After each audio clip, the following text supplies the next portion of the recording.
মাত্র ১০০ টাকা এন্ট্রি ফিতে রানীগঞ্জের ভিতরে এত সুন্দর একটা রিসোর্ট। আজকে আমরা রিসোর্টটা পুরোটা ঘুরে দেখাবো। আর এই রিসোর্টটার নাম হচ্ছে বেলনা ইকো রিসোর্ট। এই বেলনা ইকো রিসোর্টে আপনি যদি আসেন, আমার কাছে মনে হয় যে আপনার মনটা পুরো ভরে যাবে। কজ হইতেছে বেলনা ইকো রিসোর্টটা এত বড় এবং এত সুন্দর। আমি আজকে আপনাদেরকে পুরো রিসোর্টটা ঘুরে দেখাবো। বিশ্বাস করেন, এই রিসোর্টটা আপনি যদি সারাদিনের জন্য আপনার ফ্যামিলি নিয়ে আসেন, তাহলে এখানে কিন্তু খুব এনজয় করতে পারবেন। রাঙামাটির মতো এই ব্রিজটা কিন্তু খুবই অসাধারণ। এই ব্রিজটার উপরে দাঁড়ায় এই সাইডে কিন্তু দুইটা পুকুরের মতো আছে। সেই পুকুরে কিন্তু ৫০ টাকা এন্ট্রি ফিতে সুন্দর সুন্দর নৌকা আছে, সেটা কিন্তু চাইলে চালাতে পারবেন।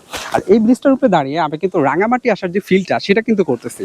ঝুলন্ত ব্রিজ যেটাকে বলা হয়। অ্যাকচুয়ালি আপনি যদি বেলনা রিসোর্টে আসেন ১০০ টাকা এন্ট্রি ফিতে সারাদিন ঘোরাঘোরা করার জন্য, আমি বলবো আপনার ১০০ টাকা তো উসুল হবেই এবং আপনার মাইন্ড ফ্রেশ হবে। আর বিশেষ করে যারা রানীগঞ্জের আশেপাশে থাকেন তারা যদি আসেন, তাহলে কিন্তু আমি বলবো যে আরো বেশি ভালো হবে। কেন হবে যে এরকম একটা সুন্দর প্লেস যে রানীগঞ্জের ভিতরে আছে, আমি কিন্তু এর আগে কখনো এত ভিতরে ঢুকি নাই। তো যেটা আমি বলতে চাচ্ছি যে অ্যাকচুয়ালি আমাদের রানীগঞ্জে কত সুন্দর। আপনি যদি রানীগঞ্জে আসেন, এই রানীগঞ্জের এই বেলনা রিসোর্টে আসেন, তাহলে আপনি কিন্তু অনেক কিছু দেখতে পাবেন এবং দেখার মতো অনেক সুন্দর সুন্দর প্লেস আছে এবং সময় কাটানোর জন্য অনেক ভালো ভালো জায়গা আছে এখানে। আমরা এখন রিসোর্টটার একটা সাইডে বসে রয়েছি। দেখুন, এই সাইডে কিন্তু পুরো গাছ আর গাছ দিয়ে ঘেরা। আপনাদের এখান দিয়ে যদি দেখেন, এবং এইখান দিয়ে কিন্তু একটা পুকুরের মতো আছে। পুকুরের ওইখানে কিন্তু একটা পানির পড়তেছে। এই যে দেখুন, এখানে কিন্তু আপনি নৌকা নিয়ে ওরকম নৌকাও চালাইতে পারবেন।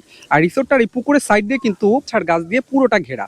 তো আমি বলবো যদি আপনার হাতে সময় থেকে থাকে, তাহলে মাত্র ১০০ টাকা এন্ট্রি ফিতে এত সুন্দর একটা রিসোর্টে কিন্তু আপনি কিন্তু ঘোরাঘোরা করতে পারবেন। এবং এখানে বিভিন্ন রাইড আছে, বিভিন্ন জায়গাগুলো আছে। সেই জায়গাগুলো যদি আপনি দেখতে চান, তাহলে আমি বলবো যে এখানে কিন্তু আপনি বিভিন্ন প্যাকেজ নিতে পারেন।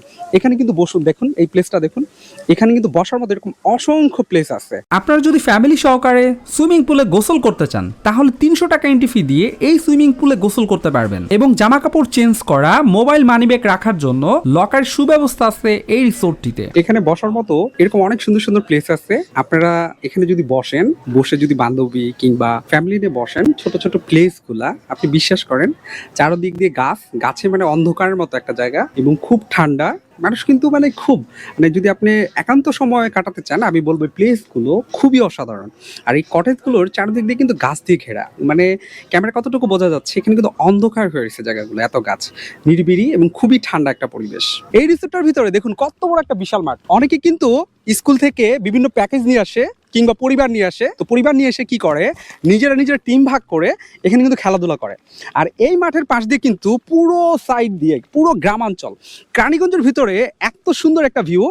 ওই যে সরিষা ফুলের ক্ষেত, তারপরে এখানে কিন্তু কৃষক ভাইরা কাজ করতেছে, মানে এত সুন্দর লাগতেছে। বিশ্বাস করুন যে আপনার মনটা ফ্রেশ হয়ে যাবে।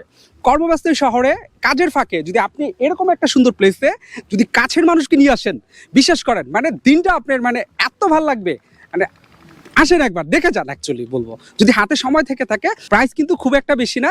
তো যদি আসেন অবশ্যই ভালো লাগবে। বাচ্চাদের খেলাধুলা করার জন্য এখানে ছোট্ট একটি পার্ক আছে। বিভিন্ন রাইডের টিকিট কেটে বাচ্চারা এখানে খেলাধুলা করতে পারবে। এটা হইতেছে রিসোর্টটার একটা রেস্ট রুম। এখানে কিন্তু অনেক মানুষ বসে বসে জিরাইতে পারবে। তো আপনারা যদি এখানে আসেন, নিরিবিলি কিন্তু এই জায়গাটা কিন্তু বসতে পারবেন। জায়গাটা কিন্তু অনেক বড়। অনেকে আজকে মনে পার্টি করতে আসছে, অনেকে মিলে। তো যারা পার্টি করতে আসছে তারা এখানে কিন্তু বসে বসে আড্ডা মারতেছে। আমাদের সংগঠনের নামে একটা সংগঠন কিন্তু এখানে আসছে, পুরো রিজার্ভটাকে রিজার্ভ করে। তারা কিন্তু এখানে একটু পর কনসার্টের আয়োজন করছে, একটু পর কনসার্ট হবে। তো আপনারা কিন্তু চাইলে এরকম ফ্যামিলি নিয়ে কিংবা কোনো সংগঠনের মাধ্যমে এসে এখানে কিন্তু বিভিন্ন সাংস্কৃতিক অনুষ্ঠান কিংবা কনসার্ট, এরকম অনেক কিছুই কিন্তু করতে পারেন। এই জায়গাটা কিন্তু বিশাল, এক একটা সেক্টর, খেলাধুলার সাইট আলাদা এবং এখানে কিন্তু এই যে যেমন ধরেন সাংস্কৃতিক অনুষ্ঠান করার মতো, কনসার্ট করার মতো এই প্লেসগুলো কিন্তু আলাদা। এইটা হচ্ছে এই রিসোর্টটার পার্কিং এরিয়া। আপনারা যারা গাড়ি অথবা হোন্ডা নিয়ে আসবেন, তারা কিন্তু এখানে বিনামূল্যে পার্কিং করতে পারবেন।